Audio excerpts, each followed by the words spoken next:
Yo, what up everybody? It's your boy the Kryptonian saying here, bringing you a review for One Piece chapter 668. And this chapter is a chapter that I feel, just looking at it, is going to have ramifications. Because you have somebody like Smoker who has a lot of morality sitting there, and we knew he was going to work with the Straw Hats, but that was more so because Law didn't really give him a choice.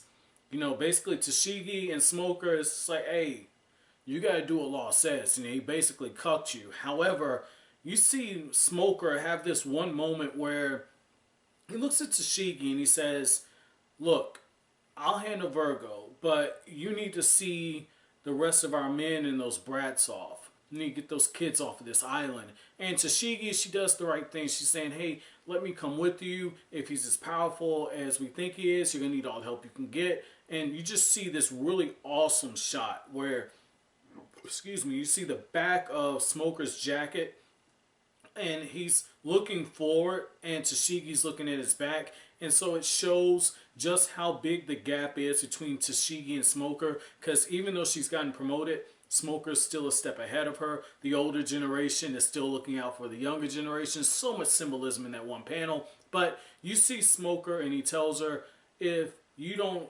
go with them, who's going to take care of my men? They're still stupid. You need to watch out for them. And just seeing the expression that's on Tashigi's face, it's just so beautiful to see how much got done in that one moment with that one series of panels. This was really good. This is really good. Like, the art was really beautiful right there. And then the other thing that's pretty damn cool about all this is, I don't know, maybe I'm reading too much in that, but it feels like Oda was setting up like, this might be Smoker's last stand. We might actually see, which would be so sad, but at the same time, I'll get to this part in a second. At the same time, it'd be pretty cool if Smoker did die here. And the only reason why I say that is Smoker could be like the Roger and Garp type relationship between Smoker and Luffy. I feel like that's something that Oda's building up, and yet at the same time, you got somebody like Kobe who has gotten a lot stronger, and Kobe is somebody who is linked in with Luffy, and it would make more sense for Kobe and Luffy to be the new Roger and Garp. Smoker's in the old gen. So I think that that would be pretty cool if we saw Smoker lay down his life like this. And even if he does pass away, it's so cool, just given the fact that what you'll essentially be seeing is you'll be seeing Smoker lay down his life for his men, and that's a redeeming factor. And it just goes to show you that even though you got some twisted people in the world government in the One Piece universe, at the same time, you got people who really have their heart into things. They really have a strong moral compass. And even going back to Marineford, even a guy like Smoker, if you just watch his interactions in that, Smoker, you could tell he was uncomfortable, and yet at the same time he was still bound by that sense of duty. And I'll give you a great example of just how the internal conflict, it feels like it's kind of being built up at this point. This reminds me of, if you go to Rurouni Kenshin, right, and you go to the New Kyoto arc, right, I can't off the top of my head recall the manga volume, but what I can say is that in season 2, somewhere around episode 29, you get this one feel where you see, what's the kid's name? It's Kenshin and Shojuro.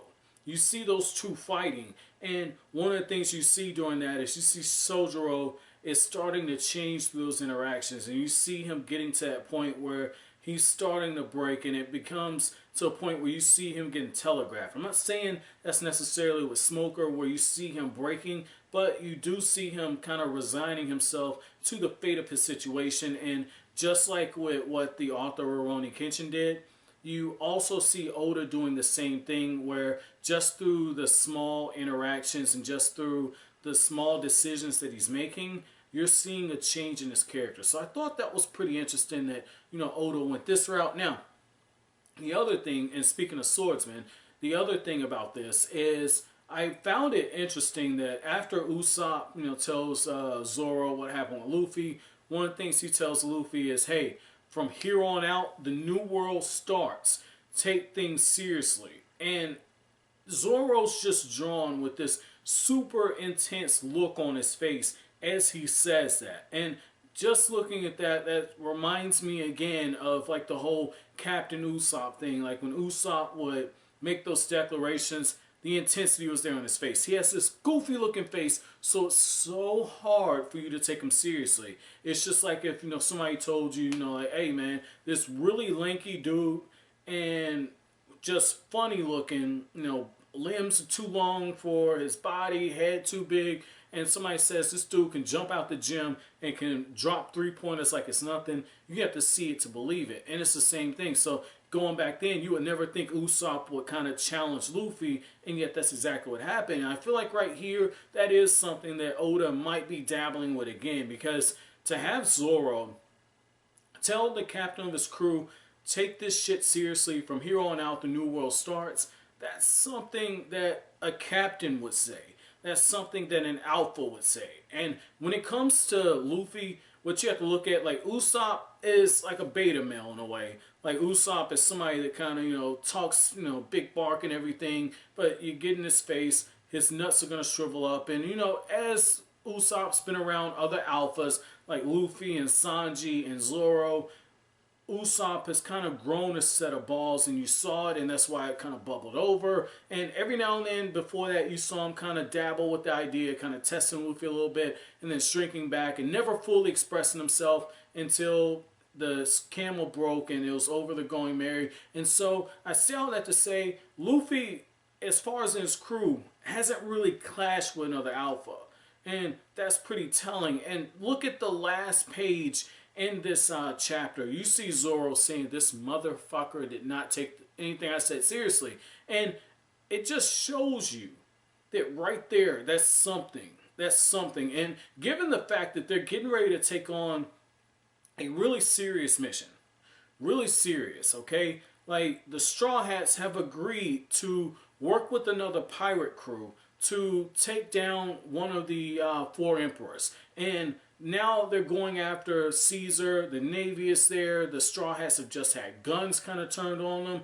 And so the stakes are just being risen higher and higher and higher. And given this part of the New World, as Nico Robin said earlier, pirate alliances are a shaky thing. You have to be very careful at any time someone can turn on you. And look at Law. I mean, Law helped them. Law is, you know, was in bed with Caesar. Then you had the whole thing of Vergo. Like, it's so many different things that are just kind of being, you know, dabbled in here. And so things at this point, if they don't have their heads on their shoulders, if they're not completely unified, things can go left field, completely left field. And I think that what's happening is Luffy has experienced some growth, and yet at the same time, Luffy's kind of taking some steps back a little bit. And what I mean by this is, when I say he's taking some steps back, is when you get to a moment like this, where it's very serious and your crew is on the line, Luffy is only a few years removed from being powerless to save his crew from one of the admirals, and he's only a few years removed from watching his brother die in front of him, and to have to live with that PTSD, with that trauma. And I think that Luffy still carries that, and I think that in Luffy's character, he's just somebody who wants to have a good ass time. Like, that's Luffy in a nutshell. And yet at the same time, it's like you've learned but you haven't learned. And usually when stuff like that happens in life, you have to lose somebody else. Like, if you didn't learn the lesson the first time, or if you learned it but you didn't fully embrace the lesson that you're being taught, then a lot of times life smacks you over the head once again. So what's going to end up happening is Luffy is probably going to have to go fisticuffs with another member in his crew for it to go, maybe. He's going to have to come close to losing another member in his crew, just in the same way that Nico Robin was almost lost. And then he's going to have to actually lose someone who has made their way into his heart. Now, out of all the people in the Straw Hats, because it has to be a Straw Hat, because killing off somebody from his village, I don't think that could work. And yet, Ace got introduced like in chapter 108 or something like that. And then he ends up getting killed like in the 400s or something. So, 4 or 500s. But anyway, what I'm saying is like Oda will pull somebody insignificant. So maybe we'll see maybe Vivi, and I hate to see that, but maybe we see Vivi get killed off, and that's somebody who kind of taught Luffy a lot as far as being a leader, and so you could kind of see that working. And yet at the same time, I don't think it would be VV, simply because Luffy, in the kingdoms he's gone to, he's kind of made connections with different people. Like when you go to Drum Island, he's made that connection with Dalton. He's made the connection with Vivi and Alabasta, Shirahoshi, and Fishman Island. Like Luffy is doing some shit with people in high, high power. So it can't be somebody like that, and yet it's got to be somebody who Luffy is kind of, got in with. But Oda is doing the same thing that you see in Star Wars, okay? Like in Star Wars, one of the things that George Lucas likes to say is that it always rhymes. So when you look at the parallels, that's nothing Kishimoto does too. But when you look at the parallels, like 1 and 3, not 1 and 3, 1 and 4 kind of match up, 2 and 5 match up, and then 3 and 6 match up. When you look at the plot threads and the similarities and just how history kind of repeats itself, it's the same thing. And I feel like if Oda goes this route, it's almost as if he's following the same formula, where it's like Luffy learned, but he didn't quite learn, and so history has to repeat itself in a slightly different manner, just as the way the Star Wars trilogy and the sequel trilogy, not the sequel trilogy, the prequels, and then the original trilogy work. The same thing's kind of happening here, so it'd be interesting. I think if Luffy and Zoro fought right now, Zoro would be pretty interesting, given the fact that he was trained by Mihawk, and yet at the same time, Luffy was trained by Rayleigh. Rayleigh's a pretty fucking big deal. So I would give the edge to Luffy simply because of the devil fruit,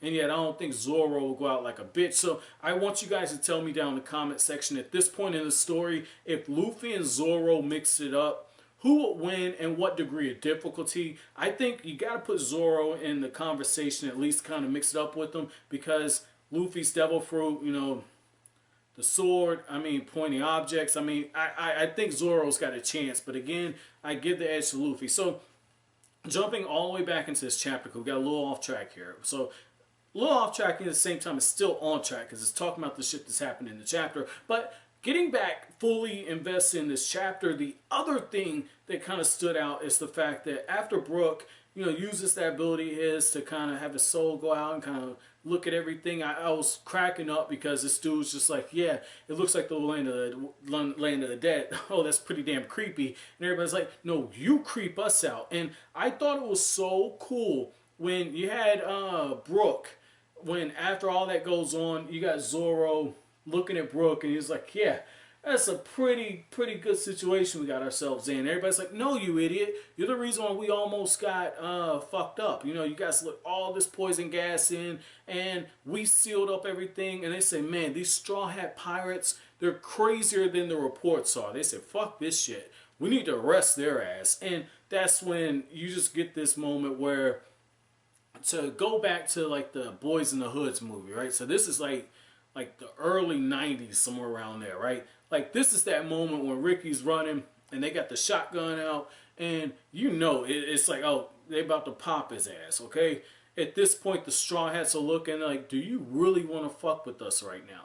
Are you fucking serious? Just the way they were drawn. It's just like you see how much they've kind of progressed at this point. And I like the fact that even the G5 Marines are like, these guys are fucking schizo. We can't fuck with them. Like, and it just shows you, like, the Straw Hats, like Luffy, he's starting to affect them in a certain way. Because, again, like, Luffy has those your big dummy moments, and at the same time, he has those moments he pulls that hat down to the side and he fucks people up. So this was really beautiful scene. Like I said, it was very comical, as was that scene where when Law just kind of twists his fingers around and Nami and Sanji's hearts go back, and now they got each other in their correct bodies, and Nami's just like, you fucking pervert, why are my clothes different? She knocks the hell out of him, and Sanji, for once, he actually had a good reason, yet when she finds out that he basically groped her, he's probably going to have to pay a pretty penny. But this is the thing, right? Like, Sanji, you see like a bit of morality. Like, once he finds out that the reason why his body